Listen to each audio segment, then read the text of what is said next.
सबसे पहले मैं नियो न्यूज़ को आभार प्रकट करता हूं कि उन्होंने मुझे मौका दिया, मुझे बुलाया यहाँ पे कि मैं दर्शकों से कुछ बातें कर पाऊँ। पेट की समस्याओं से कैसे निजात मिले, पेट के रोगों का क्या उपचार है, कैसा हम खान पान रखें ताकि पेट की बीमारियों से दूर रहें। पेट की समस्याएं और स्पेशली हमारे इस मथुरा रीजन में बिकॉज मैं पिछले 10-12 सालों से यहाँ पे आ रहा हूँ, तो मैंने पाया है कि बहुत ही कॉमन है और इसका कारण हमारे मुंह से शुरू होता है। हमारे बड़े बड़े बोलते थे कि दांत का काम आंत को नहीं करना चाहिए, हमें 32 बार चबाना चाहिए। तो हम लोग उन लोकोक्तियों को, उन बातों को हम लोग भूल गए। खाने पचाने की प्रक्रिया वास्तव में पेट से नहीं शुरू होती है, ये दांतों से शुरू होती है। यदि हम लोगों ने 32 बार चबाने के लिए हमारे वेदों में, शास्त्रों में लिखा हुआ है तो उसका एक अर्थ है। ये 32 बार चबाने का तात्पर्य ये है कि हम लोग उसको फूड पार्टिकल साइज को छोटा कर पाएँ। तो जितना खाना अच्छे से चबा हुआ रहेगा और फूड के रिस्पॉन्स में उतना ही बेटर एसिड का सिक्रीशन होगा। जब हमारे पेट में खाना नहीं है तो एक बेसल एसिड लेवल पे, बेसल लेवल पे, एक बेसिक लेवल पे एसिड का सिक्रीशन हमेशा होता रहता है। हम आमतौर पे बोलते हैं कि आप बहुत ज़्यादा खाली पेट भी ना रहें, आप ठूंस के भी ना खाएं।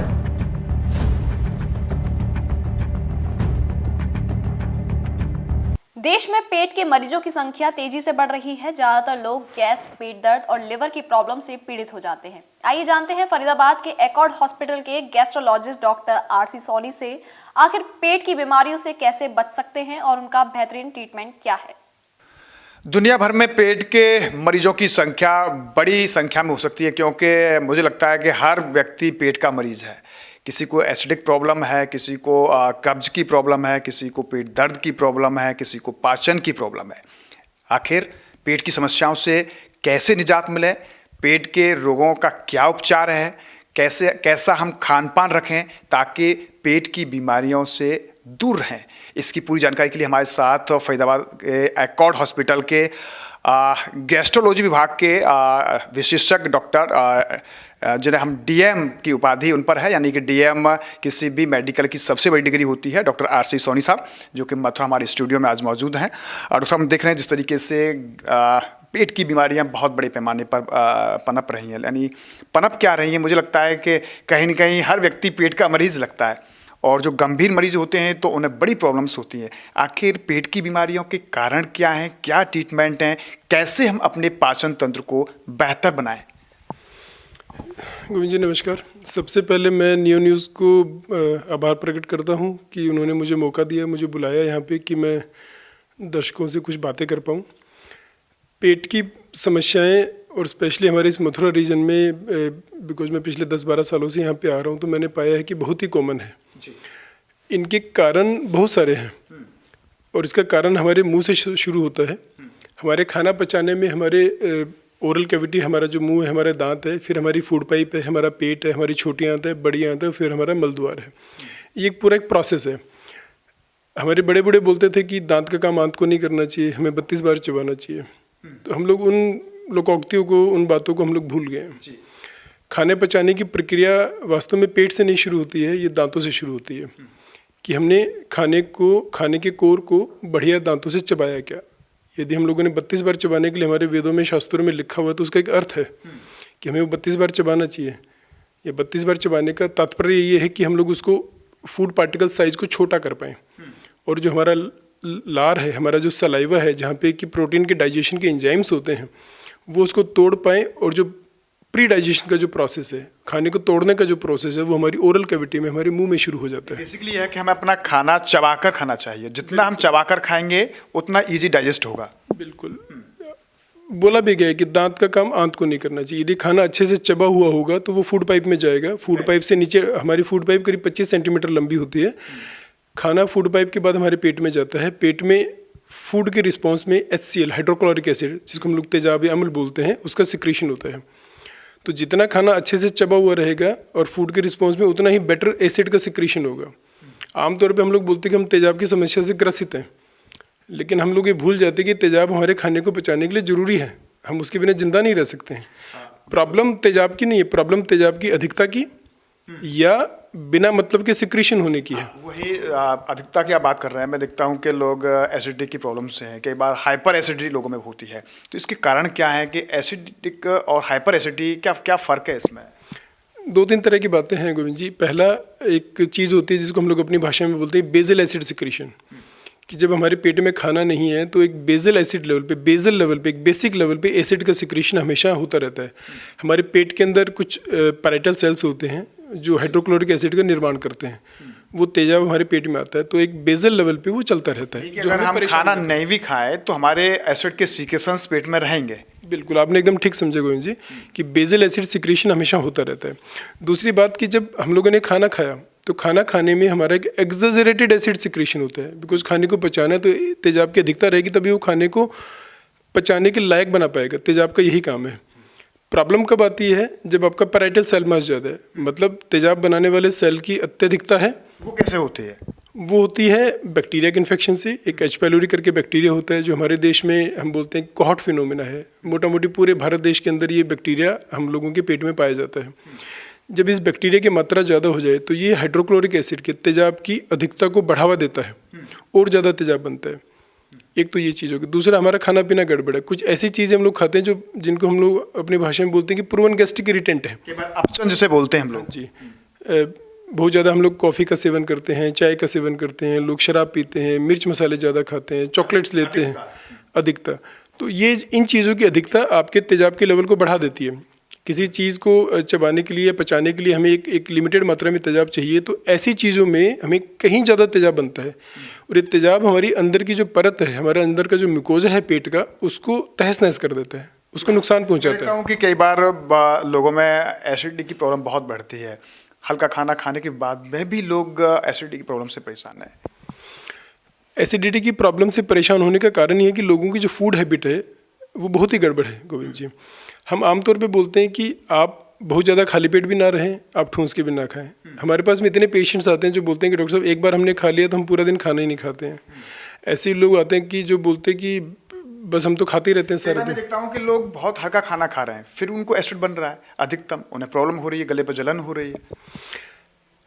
आमतौर पे जो लोग पेट की समस्या से परेशान होकर हमारे पास में आते हैं वो वास्तव में पेट की समस्याओं में बहुत सारी तरह की बातें होती है। लंबी बीमारी हाँ, हमें समझना है कि पेट की समस्याएं को हम लोग आमतौर पे 3 कैटेगरीज में डिवाइड करते हैं। क्या उनको फूड पाइप की तकलीफ है, क्या उनको पेट की तकलीफ है, या उनको कोई आंत की तकलीफ है, छोटी आंत की तकलीफ है।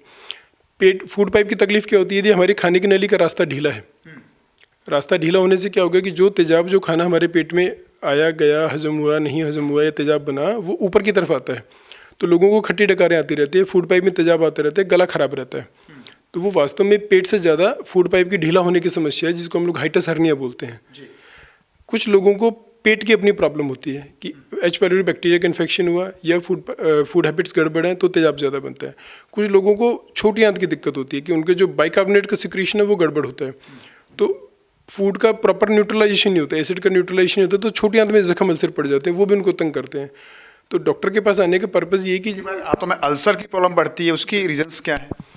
तेजाब की अधिकता से आपकी आंतों की जो अंदर की परत है वो खराब हो जाती है। तो वो पहले जख्म बनता है और जख्म यदि एक गहरा चला जाए तो अल्सर में कन्वर्ट हो जाता है, और यदि अल्सर के पीछे कोई नस है और वो फट गई तो फिर आपको खून आना शुरू हो जाता है, जो कि बड़ा कॉमन है कि लोग अपना ध्यान नहीं रखते। तो जब भी मरीज़ हमारे पास में आते हैं तो हम लोग हमेशा कोशिश करते हैं कि उनकी डिजीज़ को हम लोग क्वान्टिफाई कर पाएँ, ये बता पाएँ कि आपको फूड पाइप की दिक्कत है, आपको पेट की दिक्कत है या आपको छोटी आंत की दिक्कत है। उसी तरह से जांच हो, डायग्नोसिस बने, और फिर हम लोग उसमें देखते हैं कि क्या इसमें बैक्टीरिया खत्म करने की ज़रूरत है, फूड पाइप का रास्ता ढीला है क्या उसको ठीक करने की ज़रूरत है, आंतों में जख्म अल्सर बन गए क्या उसको ठीक करने की ज़रूरत है, तेजाब को दबाने की दवाइयाँ देनी है, लाइफस्टाइल को मॉडिफाई करना है, खान पान को करना ठीक करना है, योग एक्सरसाइज करनी है, आंतों की गति को ठीक रखना है ताकि खाना कम देर तक पेट में रहे और जल्दी आगे चला जाए।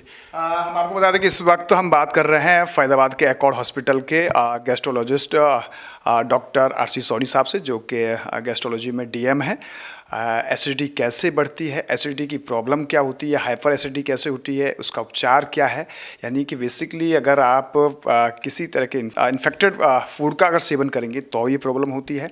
किसी भी फूड का हम अधिकतम या स्पाइसी चीज़ों का अधिकतम सेवन करेंगे तो इसकी प्रॉब्लम होती है। इसके साथ साथ डॉक्टर साहब मैं बात करना चाहूँगा कि गैस की प्रॉब्लम तो हम देख रहे हैं कि अमूमन सब लोगों में होती है, तो ये गैस की समस्या बहुत है। कई बार तो गैस हम देखते हैं कि सिर का पेन हो जाता है, पेट दर्द भयंकर हो जाता है। तो गैस की प्रॉब्लम्स कैसे बढ़ती है और कैसे हमें इसे कंट्रोल करना है? बहुत ही अच्छा सवाल है गोविंद जी। गैस बनना एक नॉर्मल प्रक्रिया है, सबसे पहले तो हमें ये समझना पड़ेगा। हम लोग बोलते हैं कि गैस का बनना और गैस का पास भी होना, जिसको हम लोग अपनी भाषा में बोलते हैं, तो ये 10 to 20 टाइम्स तक नॉर्मल होता है। तो इसमें ये सोशली एक्सेप्टेबल है, पहला बात।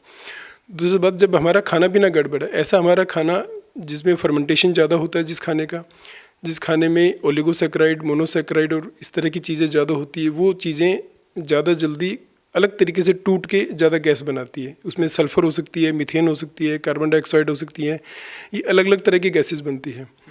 दूसरी बात, गैस बनना, हमारे आंतों में बैक्टीरियाज का बहुत बड़ा रोल होता है। आजकल जो हम लोग मेडिकल साइंसेज में जीआई फिजियोलॉजी की बात करते हैं, ये पूरा माइक्रोबायोटा बेस्ड बातें हैं कि हमारे पेट में हज़ारों लाखों करोड़ों तरह के बैक्टीरियाज हैं। हम लोग बोलते हैं कि बैक्टीरिया की जो लिमिट है that is more than 10 to power 15 bacteria, जो अरबों खरबों में जाता है। तो हर एक खाने को पचाने के लिए अलग अलग तरह के बैक्टीरियाज होते हैं। हम गड़बड़ खाना खाएंगे तो उसको पचाने के लिए गड़बड़ तरह के बैक्टीरिया पैदा होंगे जो अपनी गैस रिलीज़ करेंगे। हेल्दी फूड खाएंगे तो उसको पचाने के लिए अलग तरह के बैक्टीरिया होते हैं। तो हमें ये समझना है कि हमारा पेट, हमारी आंत एक कोई पाइप नहीं है, एक ट्यूब नहीं है। ये बेसिकली उसका मूवमेंट, हमारा खाना पीना और किस तरह के जीवाणु हमारे पेट में है, उनका एक कॉम्प्लेक्स कॉम्बिनेशन है जो आज तक भी शायद मेडिकल साइंसेज को पूरा समझ में भी नहीं है। तो एक मोटा सा उसूल है कि हम लोग ऐसा खाना खाएं जो सुपाच्य हो, हेल्दी हो, ग्रीन लीफी वेजिटेबल्स हो, जिसको खाने पचाने में हमें मेहनत करनी पड़े। मेहनत मतलब जिसको हमें दांतों से चबाना पड़े। हमें प्री कुक्ड फूड नहीं चाहिए। हमें कोई समोसे, पकोड़े, मोमोज, भुजिया, पापड़, अचार, मैदा, बिस्किट, ये सब नहीं चाहिए। हमें ऐसा खाना चाहिए कि जो हेल्दी, इजीली सुपाच्य, हाँ, जो सुपाच्य हो, उसको डाइजेस्ट करने के लिए अच्छे बैक्टीरिया पैदा होंगे। तो गैस का प्रोडक्शन लिमिटेड होता है और जो बेकार तरह की गैसेज हैं वो नहीं बनती हैं। दूसरा इसमें रोल आता है आंतों की गति का, मूवमेंट का। आजकल हम लोग देखते हैं कि हम लोग पढ़ते लिखते हैं, नौकरियां करते हैं, ऑफिस में बैठते हैं, हम लोग रात भर सोते हैं, दिन भर ऑफिस में बैठे रहते हैं, 8 घंटे, 10 घंटे, 12 घंटे की हमारी जनरल शिफ्ट्स होती हैं। तो हम लोग फिजिकल एक्टिविटी, एक्सरसाइज करना ही भूल गए हैं। और हम लोग ये भूल जाते हैं कि जब एक बार हम लोग कॉलेज लाइफ के बाहर हुए, हमने नौकरियां करनी शुरू की, तो 5 साल 10 साल पता नहीं चलता है। लेकिन 5-10 साल के बाद में जब शरीर पे उस फिजिकल इनएक्टिविटी का असर आने लग जाता है, आंतों की गति कम होने लग जाती है, तो पेट फूलने लग जाता है, गैस बनने लग जाती है, वो पास आउट नहीं होती है।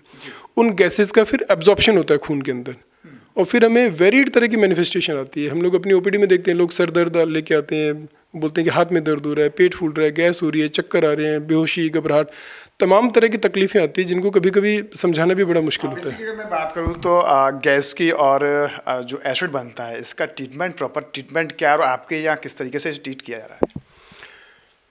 गोविंद जी, बड़ा पर्टिनेंट सवाल है।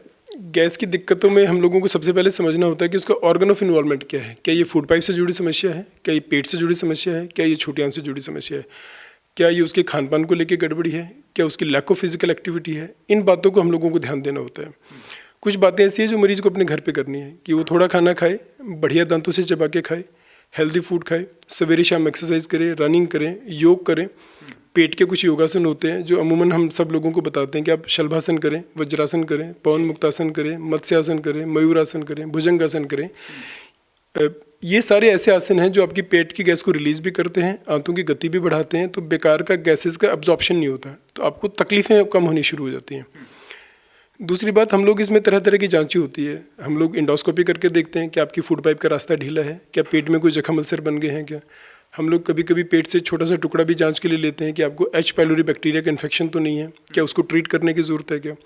फिर कुछ स्पेशलाइज जांचें होती है कि हम लोग फूड पाइप के लिए और ज़्यादा तेजाब के ऊपर आने को लेकर टेस्ट होते हैं जिनको हम लोग बोलते हैं इसोफेजियल मैनोमेट्री, जहाँ पे हम लोग फूड पाइप के प्रेशर्स को रिकॉर्ड करते हैं।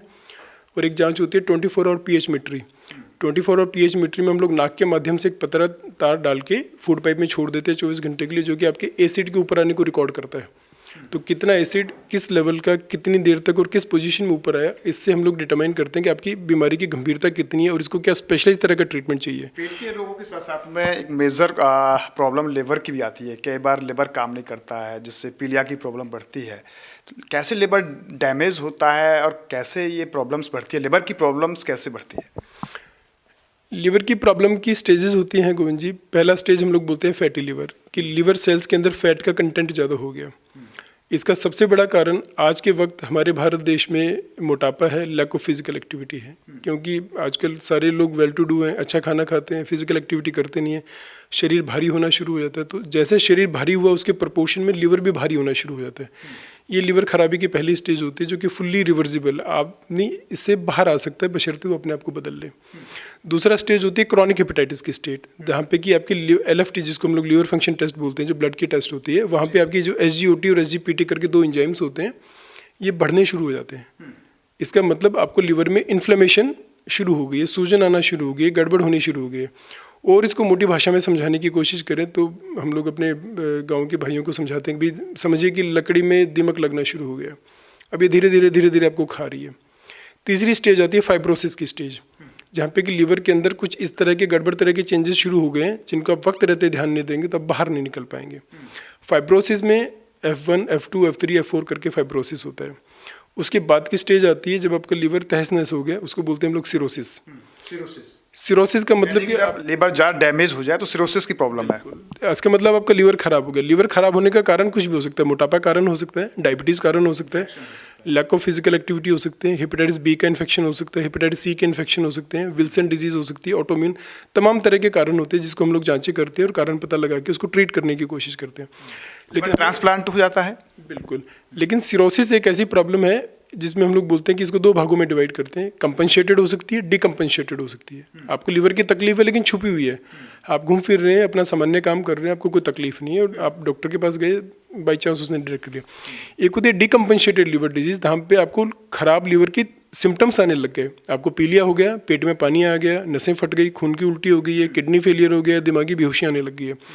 उस वक्त उसको प्रॉपर इलाज की भी ज़रूरत है और उनमें से कुछ मरीज यदि ना ठीक हो और उनकी सर्वाइवल की पॉसिबिलिटी कम है आने वाले वक्त में, तो ऐसे लोगों को फिर ट्रांसप्लांट के लिए मोटिवेट किया जाता है।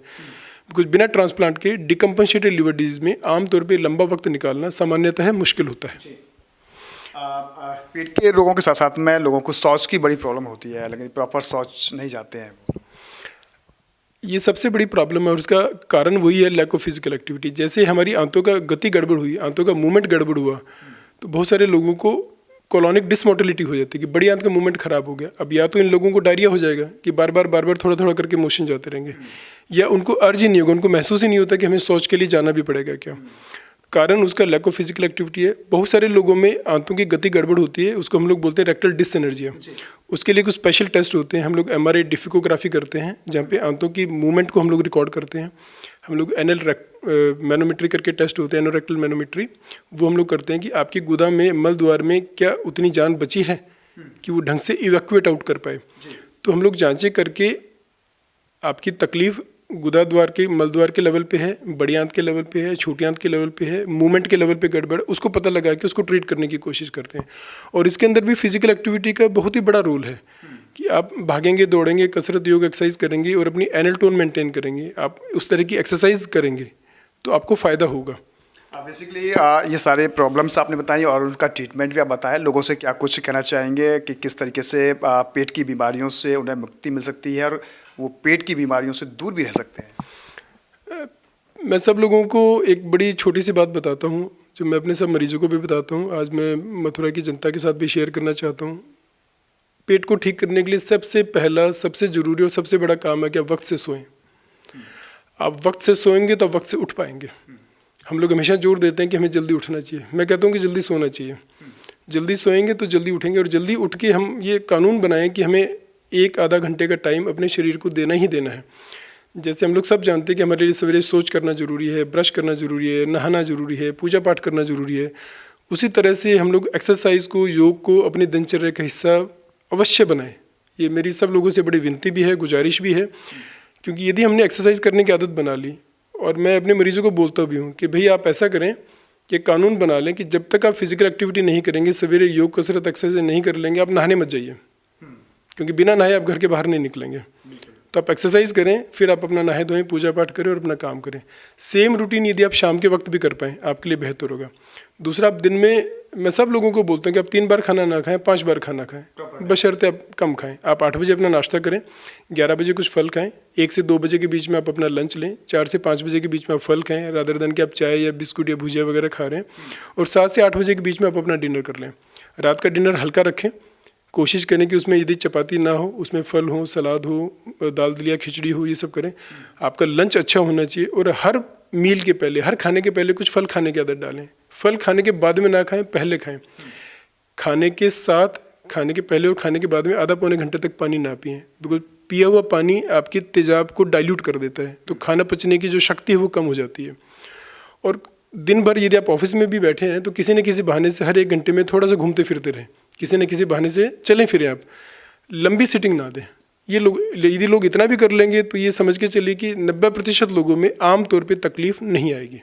धन्यवाद। आपने देखा कितनी महत्वपूर्ण बातें और आपके स्वास्थ्य से संबंधित और आपके जीवन से संबंधित कैसे हमें अच्छा खान पान रखना है, कैसे हमें पेट की बीमारियों से बचना है, ये हर व्यक्ति के जीवन का महत्वपूर्ण सवाल है। और इस वक्त हमारे स्टूडियो में आप सभी दर्शकों के लिए बहुत महत्वपूर्ण जानकारी फरीदाबाद के एकॉर्ड हॉस्पिटल के गैस्ट्रोलॉजी विभाग के प्रमुख डॉक्टर आरसी सोनी साहब, जो कि गैस्ट्रोलॉजी में डीएम हैं। इतनी महत्वपूर्ण जानकारियाँ कि हम पेट रोगों से कैसे बचें, पेट की बीमारियों का ट्रीटमेंट क्या है, क्या मेजर प्रॉब्लम्स पेट में होती हैं, किन की वजह से होती हैं, किन कारणों से होती हैं, ये सभी जानकारी आपको दी है। और हमें उम्मीद है कि डॉक्टर साहब की ये सभी एडवाइस से ज़रूर आप लोगों को लाभ मिलेगा। इसका पर्सन गोपाल जग्गा के साथ गोविंद भारद्वाज। ब्रज वाई व्हीलर्स लेकर आए हैं यमुना पार लक्ष्मी नगर में हीरो मोटरसाइकिल का नया शोरूम, जहां hero glamour, passion, super Splendor, extreme और हीरो मैस्ट्रो, डेस्टिनी और प्लेजर जैसे सभी मोटरसाइकिल और स्कूटर आकर्षक फाइनेंस स्कीम के साथ उपलब्ध। ब्रज क्षेत्र का सबसे आधुनिक सेवाओं से सुसज्जित ऑटोमेटेड वर्कशॉप, कंप्यूटर द्वारा गाड़ी की जांच और सर्विस, ग्राहकों के लिए एसी वेटिंग लाउंज के साथ। धनतेरस और दीपावली पर बुकिंग कराने पर निश्चित उपहार पाएं। आज ही संपर्क करें Braj Y wheelers private limited, Laxmi Nagar, Yamuna पार, मथुरा। मुख्य शाखा Braj Y wheelers private limited, Maholi 68 Agra Delhi bypass near Jai Gurudev मंदिर, मथुरा।